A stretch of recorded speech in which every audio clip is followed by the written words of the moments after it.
Today we discuss the geopolitics of development with Dr. Jostein Hauge. Hey everyone, I'm Jason Smith, originally from sunny California, now living in beautiful Beijing. Dr. Hauge is the assistant professor at Cambridge University and author of The Future of the Factory. You can find his website at theglobalcurrents.com, and he is on X at Hauge Jostein. Welcome back to the Bridge to China podcast. It's great to be back, Jason. Thanks for having me. You know, I have you on because I am very interested in how the developing world, or also as Parenti put it, the exploited world, is doing. What are their prospects for development? How is modernity going? And you seem to be one of the people with the best answers on the planet. So let's start with geopolitics. The U.S. recently bombed Venezuela, killing 100 people and kidnapping their president. You posted about this being illegal, but there is another deeper concern within your work. You, like me, want to see these countries become capable of modernizing. In your opinion, what effects might this illegal U.S. military campaign have on the prospects for Venezuela and the wider Latin American world in their development prospects? I think the one thing we should worry a bit about here with respect to Venezuela's development is the posture that the U.S. now has towards Latin America. Of course, Venezuela specifically, but broader also Latin America. In some ways, we're seeing a change from, or a turn back to traditional imperialism from what for a while was sort of a liberal imperialism. So under Trump's predecessors, we saw that the U.S. certainly applied imperialist policies in its foreign affairs, did things that was in the interest of the United States and not necessarily in the interest of other countries, through interventions, through structural adjustment programs, through proxy warfare, through regime change operation, and so on. But Trump continues that, but is now more unapologetic about that. He says in his national security strategy before he bombed Venezuela, that he would unapologetically go into Latin America. For any nation's development prospect, having sovereignty, having autonomy in terms of deciding what happens to your natural resources is tremendously important. And we've seen throughout the history of development experiences that when you're able to build some kind of mechanisms to protect yourself against multinational corporations and other governments simply taking over control, that is good for development. So avoiding that. And that is now the danger, I think, for South America as a whole, and especially Venezuela, that the U.S. is now turning back to traditional imperialism. They're saying that in a much more explicit sense than before, that South America's natural resources is something that the U.S. wants, etc. So we're seeing a type of relationship develop here where the imperial and sort of colonial intentions of the United States is much clearer with respect to Latin America, and certainly with respect to Venezuela. So it's very worrying what's happening here. You know, you formerly mentioned the use of liberal colonialism or neocolonialism. Can we talk about Argentina a little bit with Javier Milei? Is it your opinion that Argentina can develop well under austerity? The IMF and the World Bank are constantly imposing austerity on governments around the world that take loans from them that have been unable to pay past loans to international institutions. Has this really ever worked for any country in order to develop, and will it work for Argentina, in your opinion? Austerity has never worked for long-term development.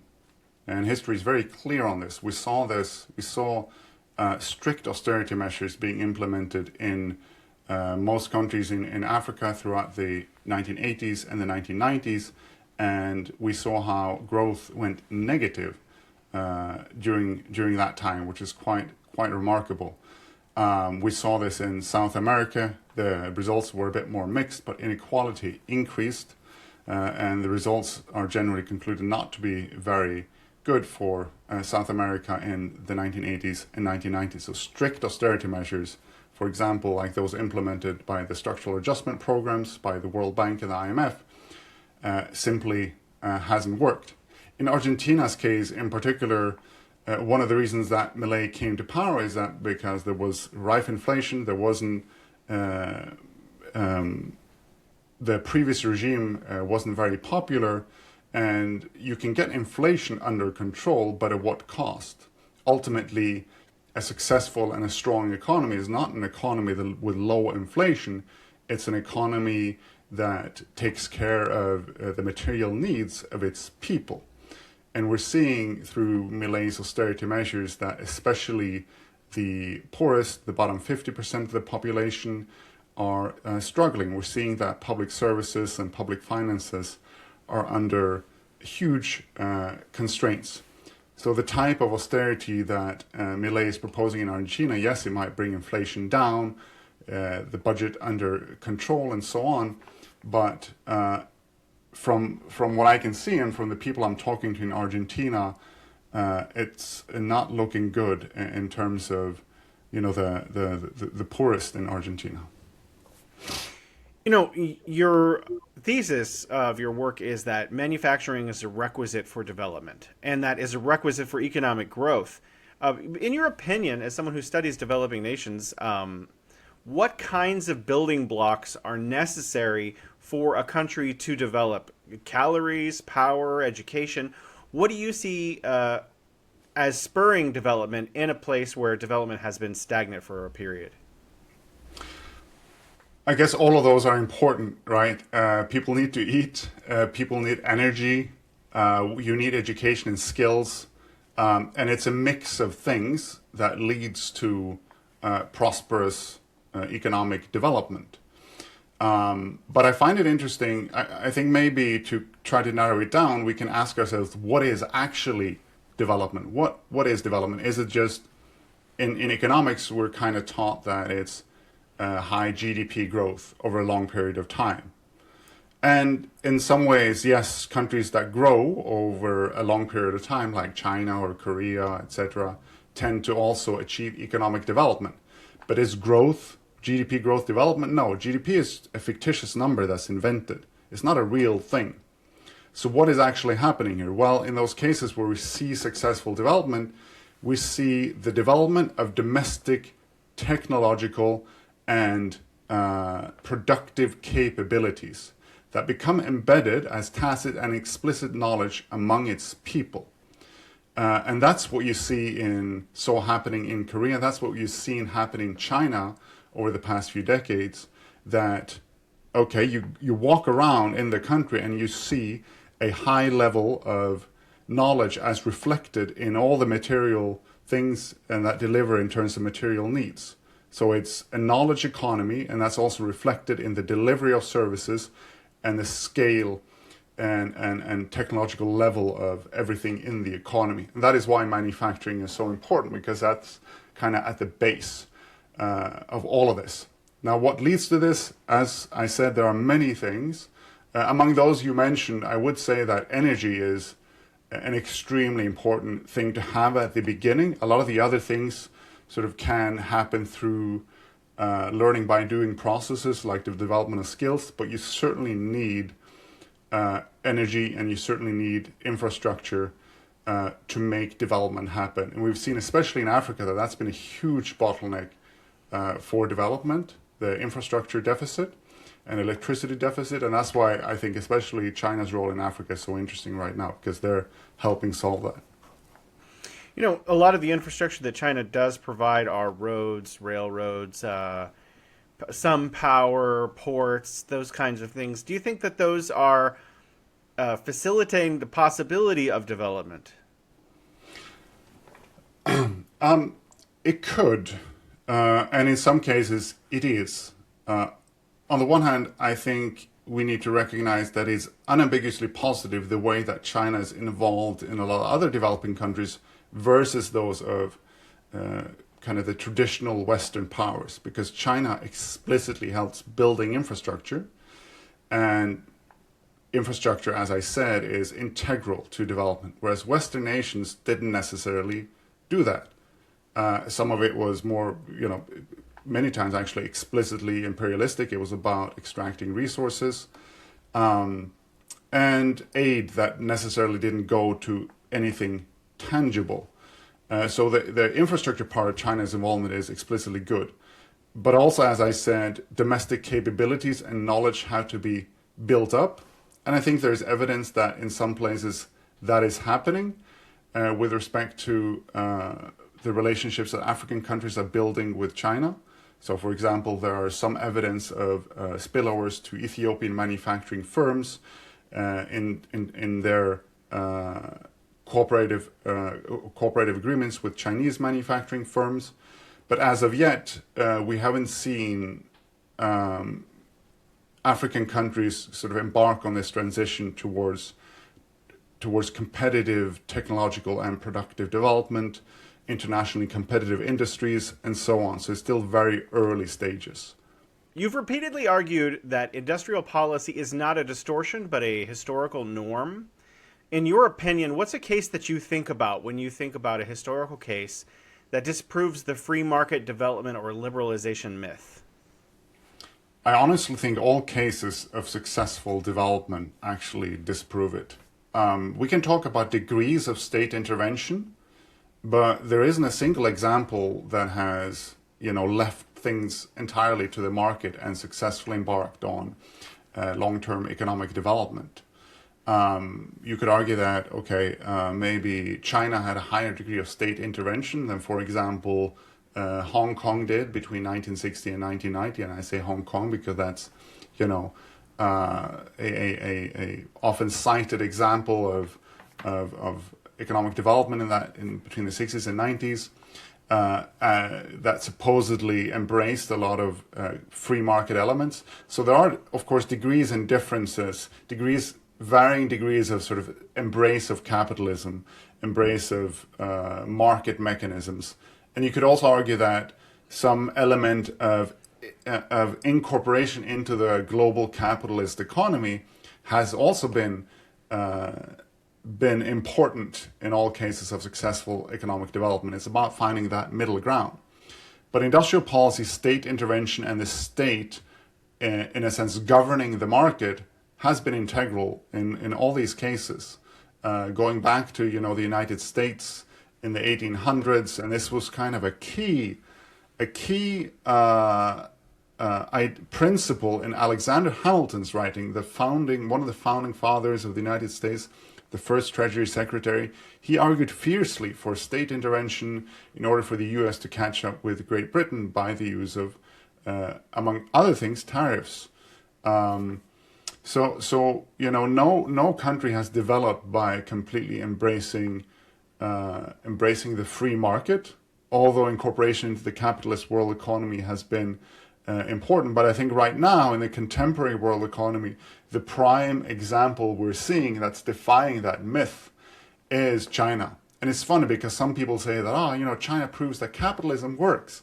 Yes, China, incorporated itself into the global capitalist economy. It became, in some ways, private enterprise started thriving more in China in the last few years. It embraced trade more.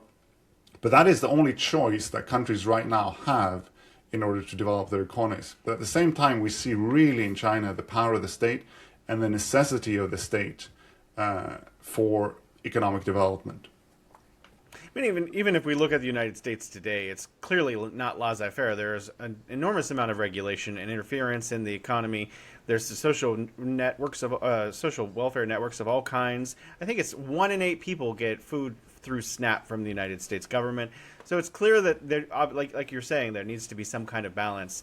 Of course, I'm going to leave the how that should work to you experts, but I want to talk about inefficiencies. People like to talk about China's high-speed rail because it's really convenient. It's 50,000 kilometers. You can get on in any major city. You can get off in any major city. But people also in the West criticize it because it doesn't really turn a profit. So you often stress that capacity building matters more than short-term efficiency. What kind of inefficiencies are actually worth tolerating? And is China's high-speed rail a valid enterprise? Well, first, I think China's high-speed rail is a very valid enterprise. And think about this let's just think about this logically for a moment. If China built thousands of kilometers of high-speed rail that wasn't used, if China, built millions of EVs that never got sold, etc., would China's economy grow at the rate it has? Would it export at the rate it has? Would it be as successful by, all these metrics that we use to measure success, not only GDP, but productivity, growth, innovation? China scores exceptionally well on all metrics of long-term economic development. So if there were tremendous inefficiencies across, manufacturing in China, it simply would not do as well and would simply not, be this story, this case of successful development that we've seen. Now, there are, in not only in China, but also we've seen in many other countries that there have been periods of loss making by betting on certain industries and venture.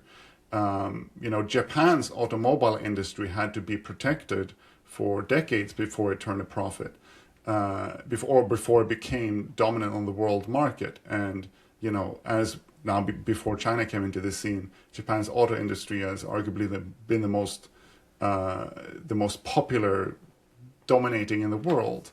We saw the same thing with Korea's steel industry.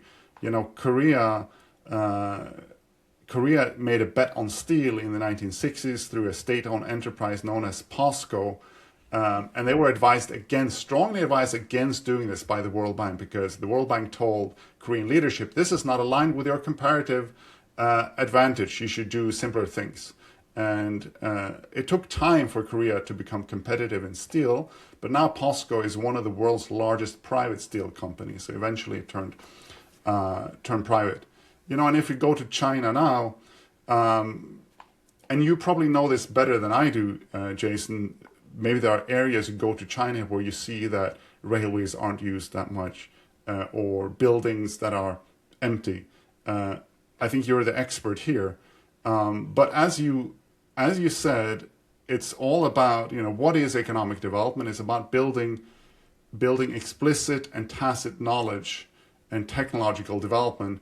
And the fact that China now has world-leading technological capabilities across so many industries, and these capabilities are embedded in institutions and people, this is, an extremely good sign for long-term success of China. And also the fact that they're using these capabilities to provide public services. In the US, it's as you know, because you're from California, it's a pain to try and get from place to place with public transport. And I know this as well because I've lived in the US and I've traveled a lot in the US. And obviously depends on where you are. New York subways are great, but Los Angeles, you have to drive everywhere. The fact that China at this stage of development provides this kind of exceptional public transport service that is world leading is absolutely remarkable. Well, it certainly makes my life very convenient. There are actually some places where there are empty buildings, and there was an enormous overbuild of residential housing. However, the positive side of that, yes, there is an overdevelopment of residential building. A lot of speculators lost money. A lot of investors lost money. But 90 to 96% of adult Chinese people own their own home. I mean, so, we can talk about like the real estate market in China, but it's really working for like regular people, in which I think the United States, it's like 65% home ownership and like 50% of that's owned by the bank.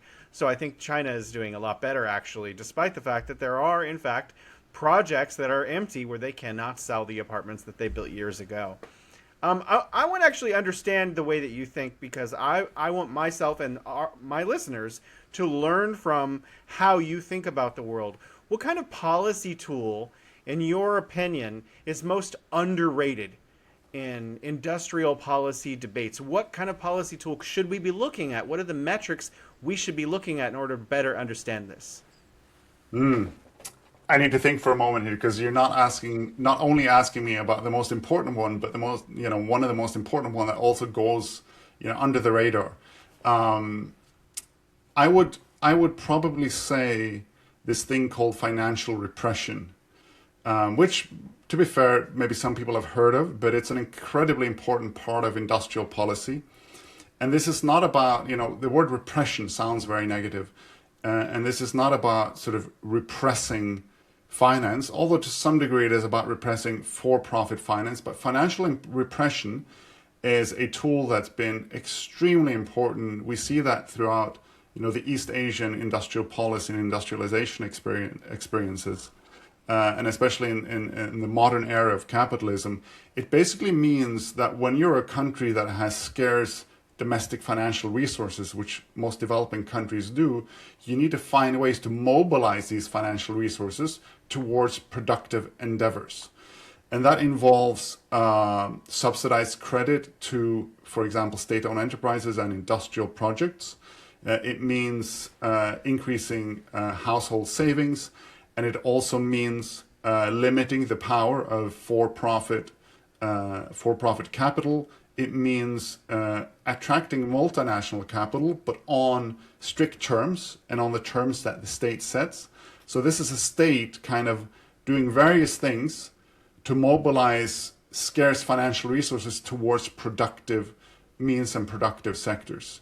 And this is something that Korea did remarkably well. This is something that Singapore has done remarkably well. And this is a very key aspect of industrial policy in China. And we see here that this is something that really distinguishes how Chinese economy operates versus the US economy. In China, you simply, the state determines the direction of investment, even though you have private enterprise. In the US, you have private enterprise, but for-profit capital and the richest billionaires, which have no incentive to invest for national objectives, control for-profit capital. So this is, I think, an probably underspoken of or underrated industrial policy tool, financial repression, that's been extremely important. Wow, that makes a lot of sense. I'm kind of curious, is that done by lawmaking? So the lawmakers say these are the enterprises that you can invest in, or how is it actually done, mechanically? Well, I think there are also a lot of institutions that are set up by the state that ensures this. So in China, the fact that there are so many state-owned enterprises, right, that is a aspect of financial repression. The fact that funds are channeled towards these ventures. Subsidized credit and the encouragement of household savings for many decades, in effect, funds were moved from households towards the industrial sector in China. And this is, in the process of development, this might be painful to some degree, but it's also important. And the results have been amazing right now. That what the median incomes have increased something like 25-fold in China in the past 25 years. So clearly households have also benefited tremendously from this process. But back to these institutions, so state-owned enterprises, development banks are also very important. So the fact that the state controls the banking system in China, and that credit through banks are siphoned directly through what the state deems important, is another way this works, right? In the US, they simply don't have this, right? You have to go to through the private banking system, and again, the private banking system is not aligned necessarily with national objectives. Well, that is one of the most insightful remarks or sets of commentary about how to develop and how to develop materially in a country that I've ever heard. So thank you so much for that. I mean, that makes the whole interview worth it just for that. But you've also pushed back against simplistic reading of China's development. In your opinion, and I say this all the time too, I'm not going to call out specific writers or newspapers for what their analyses, but when I read Western analysis, oftentimes it is inconsistent with the way that China actually operates or with what China is actually trying to do. What do you think most Western analysts consistently misunderstand about China? There are a few things here, and I'm going to mention them, but I'd like to start with the fact that, we need to understand in the West that from China's perspective, what they've done in terms of where their economy is in the world is simply do the right things to develop their own economy. We can say, China is dominating too much or exporting too much, etc. Like from China's perspective, the audience in the West try to take off the kind of the lenses of Western economic hegemony for a second and try to look at things from China's perspective. They've been working tirelessly for decades now to try to develop its economy, and this has worked. And I think, this is something I wrote about in an essay. I said, when hegemony masquerades as common sense, and this is something that I think is very important to understand in the context of narratives about China, that, and especially in America, that in America and Europe, that we have these imperialist reflexes that we often don't see. That when another country attains the same living standards as us, we start criticizing them without seeing, the double standards that we apply. Why is it that when other countries do state-led development, it's unfair, but when we do it, it's okay? Right? For example, why is it that, when other countries, state-led development is one example here. I think another thing that, another common critique of China that comes especially from the West is that because its political model doesn't fit with Western liberal democracy, we struggle to accept it. And there's a tendency to, China doesn't have this pluralistic political system that we have. And there's a tendency, because that is not the case, we automatically deem it as this predatory authoritarian regime without really trying to understand, is the state legitimate? Is the government legitimate? We just lump it together with all these other sort of, with all kinds of authoritarian states without actually understanding the nuances here. Are people happy with their government? Why is it? Why do we see this structure, this one-party state? Why do we see elements of censorship and authoritarianism? These are questions I really encourage people in Western countries to try and understand better. And I, in some ways, it's really good that China has become so important now, because all kinds of preconceived notions about how politics and economics works is being challenged now in the West. We're really forced to try and understand a completely different system. And I see this happening, although it's happening slowly, but I slowly see it happening. Pivoting back to the developing world, maybe Ethiopia or South Africa might be good examples in the future. I'm not sure. I've talked to Dr. Sachs about Ethiopia. He was very optimistic, having visited there. There was a lot of new infrastructure built with China and other partners. There was or avocado growing for export to develop the local economy. All kinds of things were happening. My question really is China's development path able to be replicated by other developing nations? Or maybe that's not the right question. What should a development path look like for low-income countries? And are there lessons from China for those countries? There are certainly lessons from China for those countries, although we need to be clear that China's development path, both for historical and also reasons of scale, cannot be replicated. And the scale is important here. What we're seeing happening in China, a lot of it has to do with manufacturing at huge scale.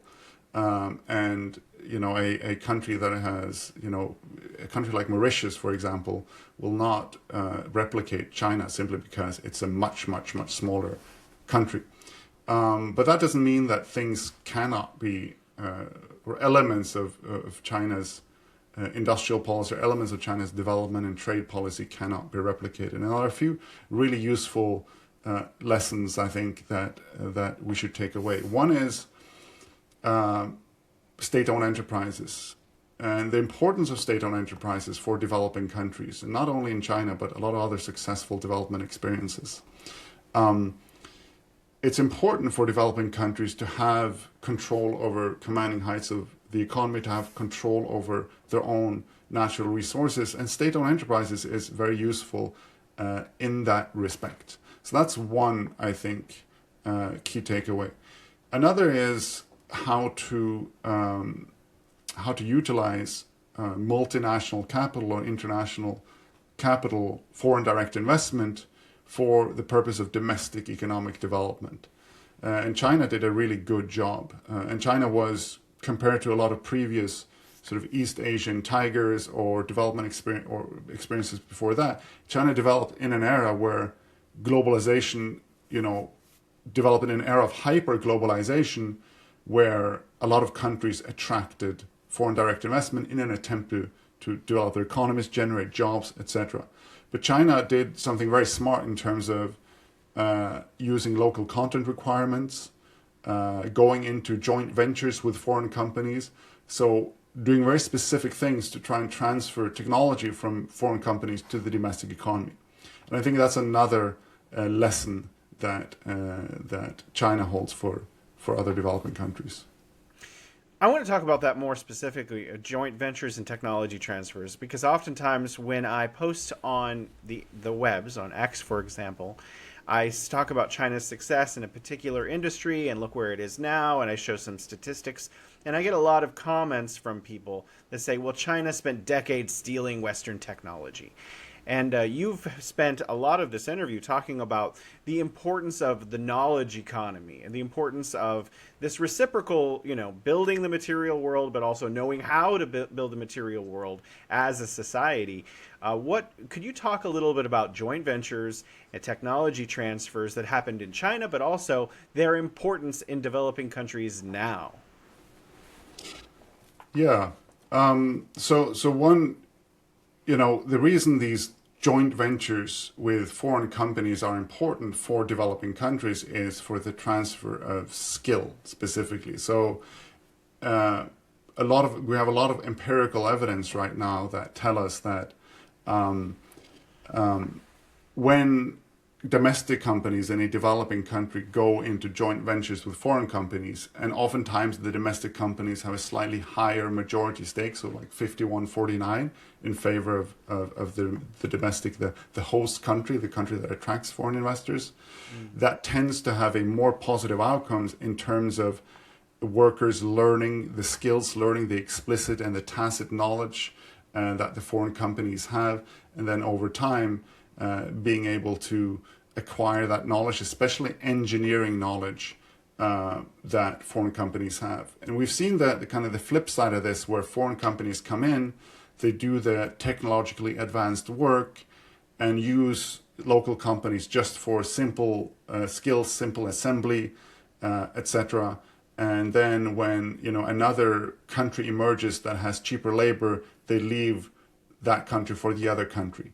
The global apparel industry is a good example where it can provide a springboard to industrialization, but in many cases it does not, unless you're able to kind of use the low end tasks, the low value tasks, or the tasks with the low technological intensity as a springboard for higher technological intensity. And here, I use the terms technology transfer because I think the term technology theft is extremely unhelpful. And to be honest, in the development discourse for a long time, we didn't really talk about technology theft until China started becoming as knowledgeable as a lot of countries in the West, and then suddenly it changed from transfer to theft. And if you think about this, think about Apple, the company Apple, and its operations in China.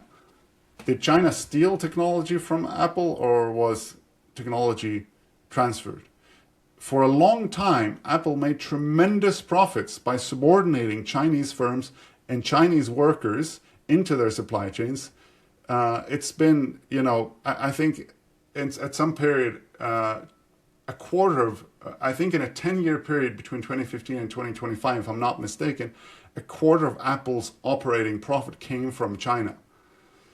In a way, you could say that Apple owes or would owe a tremendous amount of technology to China for all the work that its workers have done for Apple very, very cheaply, etc.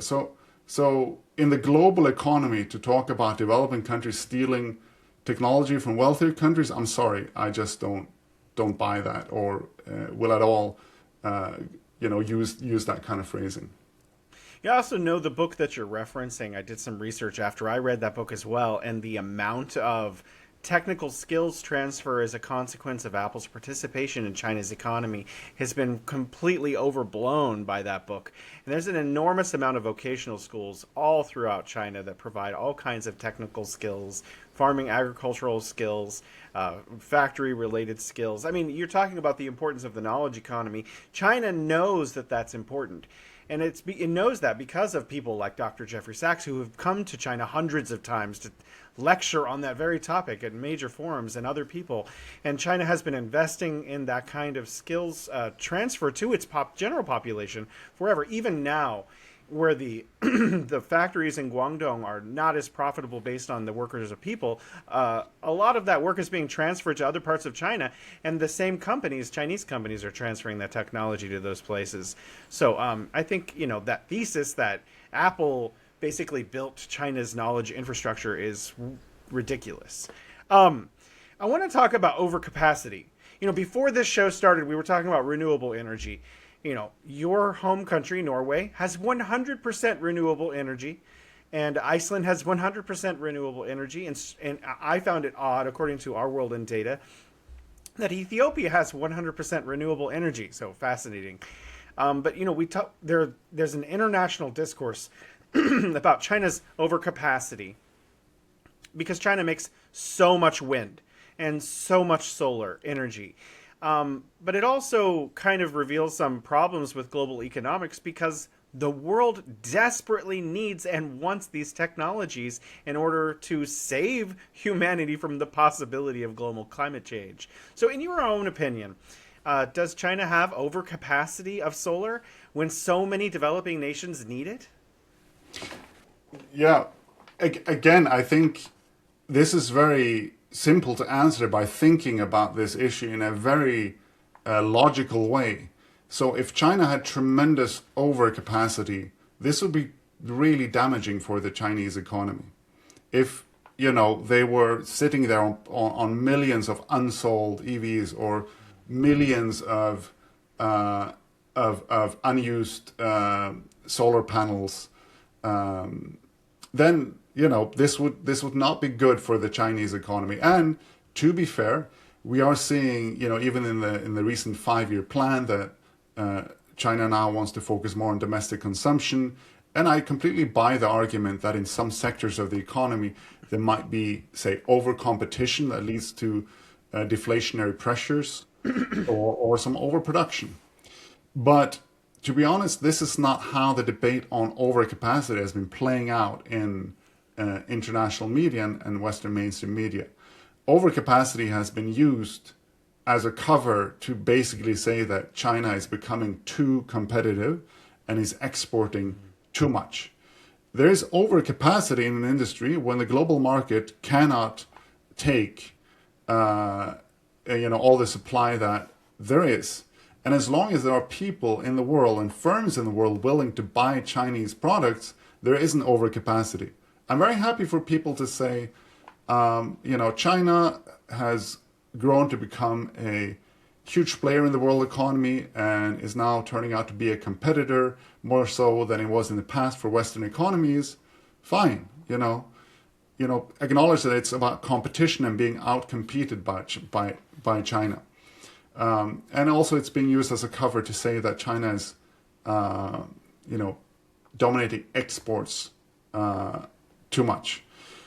So to me, this is not, we can talk about overcapacity when it matters, but otherwise let's simply talk about China's growth on the world stage. But also the fact that China produces, what's often gets lost in accusations of overcapacity is the fact that China produces tons of things that people actually need and want. For a long time, American consumers were very happy to have China, American firms and partly consumers to have China subordinated into American supply chains. They got tons of cheap products. I saw this chart recently where you saw how the price of goods in the US, the price of cheap manufactured goods in the US have gone down over time, whereas the price of domestic services, education, for example, health services has gone up a lot. In other words, China has actually enabled wages in the domestic service sector in a lot of wealthy nations, especially in the US, to go up by providing all these cheap goods. And this is rarely talked about. Now, let's go on to talking specifically about what's happening in clean energy and renewables. And it's a bit here hypocritical of the West, because you saw, this for a long time, both Europe and the US talked about the need to produce a lot more clean energy and clean manufacturing products at scale. In all of the early 2000s and the 2010s, this was, all the talk about. We need to. The best way we can save the climate now is through aggressive green industrial policy and green growth by switching to EVs, more solar panels, more windmills. And suddenly they take this political choice, especially in the United States now with Trump, a purely political choice to say no, because that means that we'll be outcompeted by China. And so suddenly the climate doesn't matter anymore. How can you have overcapacity, again, of solar panels, of EVs, etc., during a climate emergency? It makes no sense. And you're now also seeing actually how China is helping a lot of countries across the global south achieve energy sovereignty because of its tremendous growth in scale of clean energy manufacturing. In Washington, D.C., many economists talk about the liberalization and the need for a liberalization in developed economies, but it doesn't look like, and you pointed this out earlier with the United States, that the United States or other wealthy economies actually used that model. They used a completely different model in order to develop. So when we're talking about modern economics, it kind of doesn't make sense for developing economies to impose models that they don't actually even really use, but they do to some extent on developing economies because the needs and the outcomes are different. So in your opinion, should developing countries approach their development in the same way that rich countries are? Well, in some ways, yes, because if we look at what rich countries did, there was heavy state intervention, there were heavy so-called trade distortions, there was a push to try and, defy what some people call comparative advantage, to try to, use state intervention to change the productive structure of the economy, to embark on this path of technological and productive transformation. So in that way, yes, they should do what the developed countries did. There's this famous book by the Korean economist called Hauge. It's called Kicking Away the Ladder. And in the book, he takes this historical perspective and he shows how actually, all the things that the rich countries say that developing countries shouldn't be allowed to do today through, active and distortionist trade policies is actually what all the rich countries did when they developed. So the book is essentially, as the word says, kicking away the ladder. It's about, how the rich countries climbed up the ladder, and then when they attained the summit of greatness and wealth, they kicked the ladder away so that the poor countries couldn't achieve it. But that being said, there are specifics to the global economy today that look very different, of course.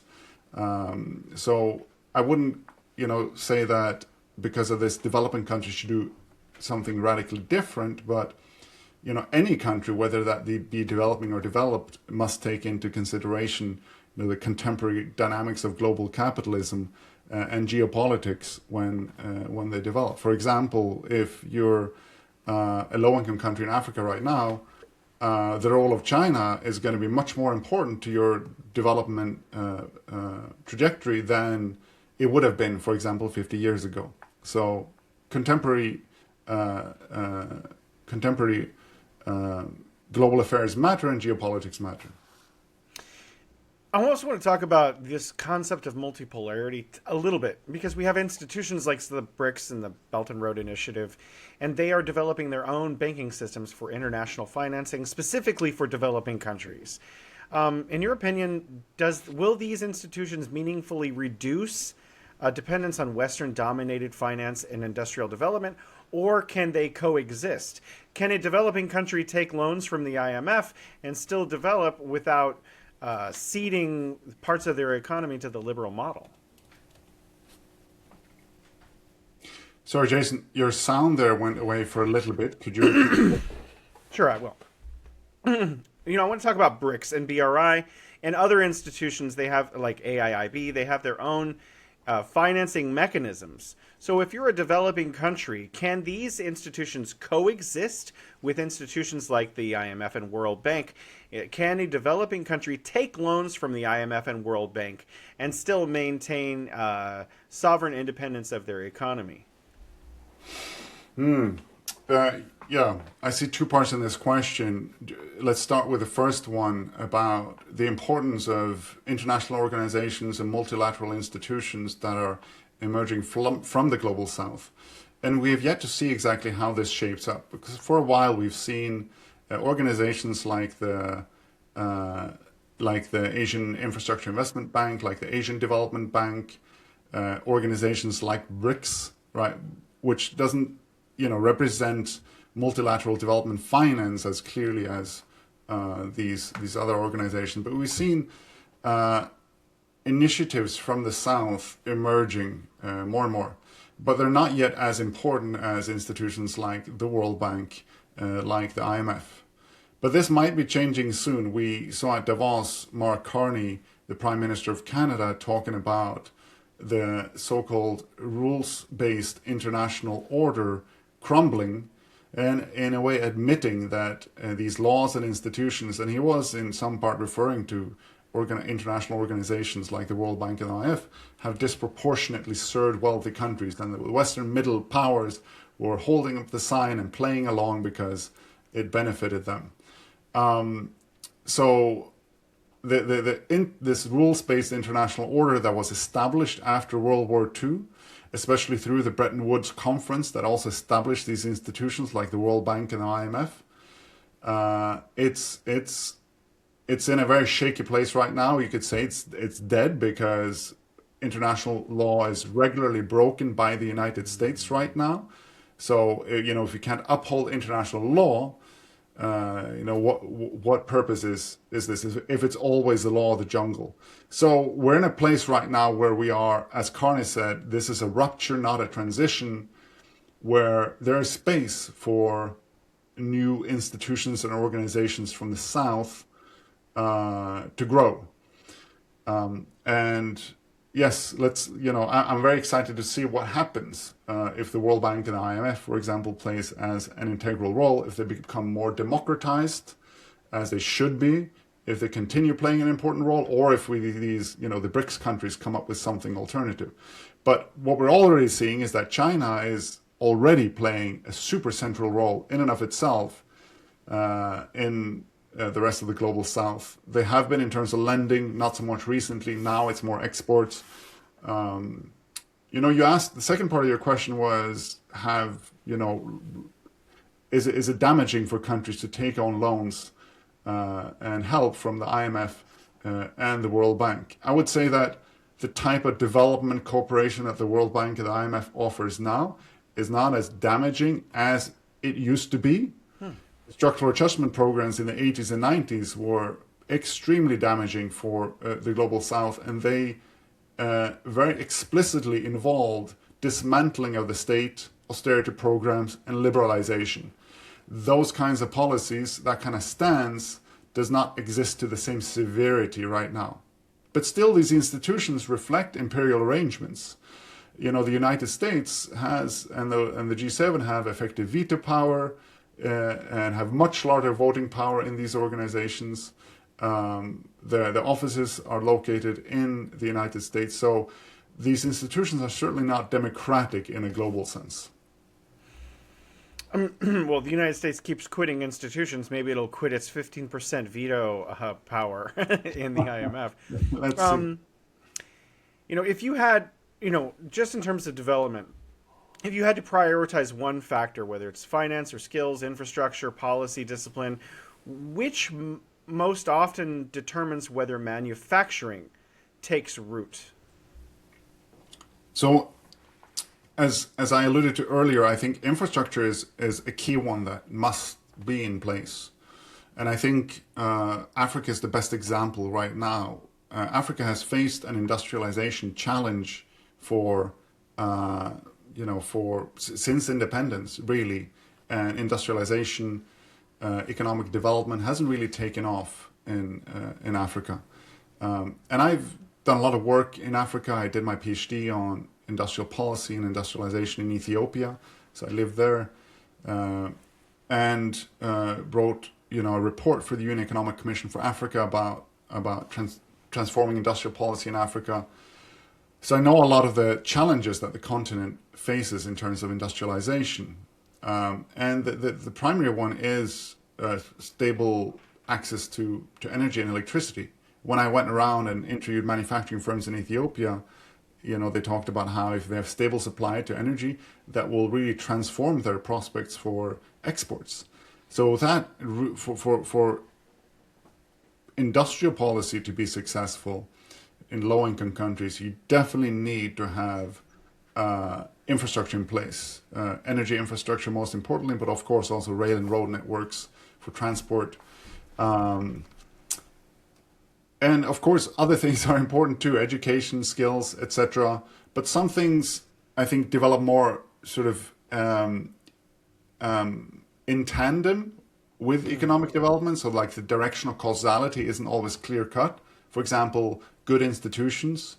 There's been done a lot of work that a lot of developing countries have sort of corrupt bureaucracies at the start of development, and then sort of these so-called good governance institutions develop symbiotically throughout the process of development, and sometimes more material needs can translate into or sort of better material prospects can transfer into more skills, better developed bureaucracies, and so on. But I think infrastructure is something that definitely needs to be in place.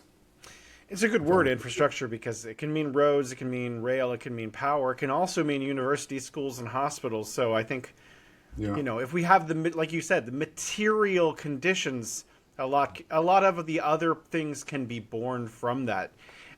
That's all the time we have. Your answers are outstanding. I learned so much, and I'm sure our listeners did too. Thank you so much for your time, Dr. Jostein Hauge. Always a pleasure, Jason.